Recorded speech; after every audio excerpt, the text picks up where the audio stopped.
Detik-detik TNI Polri rebut Homeo dari OPM, pentolan Undios Kogoya kabur ke hutan.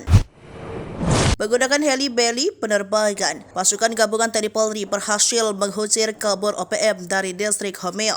Sebelumnya wilayah tersebut mencekam akibat organisasi separatis yang juga dinamakan KKB itu bikin onar. Dalam kurun 2 hari, OPM yang diduga di bawah pimpinan Undios Kogoya bikin warga di distrik Homeo ketakutan.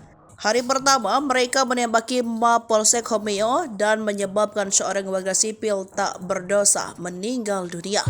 Selanjutnya di hari kedua, OPM kembali bikin onar dengan membakar gedung SD yang lokasinya tidak jauh dari Mapolsek Homeo.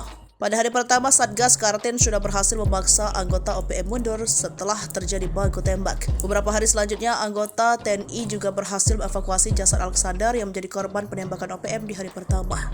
Lantas seperti apa kini situasi di distrik Homeo? Mengutip dari Tribun News, Minggu 5 Mei 2024, TNI mengklaim situasi sudah mulai kondusif. Bersama TNI dan Polri sudah berhasil mengamankan distrik Homeo dan anggota OPM sudah dipaksa melarikan diri. Komando Operasi TNI Habema dan Satgas Nanggala Damai Kartens berhasil kembali memulihkan keamanan wilayah distrik Homeo.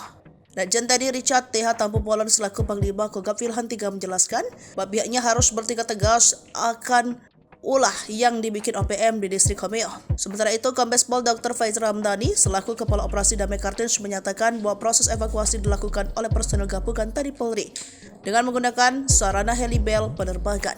Selain itu, pihaknya juga menegaskan akan melakukan pengejaran dan menindak tegas OPM yang terlibat melakukan penyerangan di Homeo tersebut. OPM kabur masuk hutan saat kedatangan pasukan gabungan dalam memberikan pengamanan. Meski sempat mendapat tembakan, namun situasi berjalan kondusif setelah dalam tempo 20 menit TNI Polri memaksa OPM kabur.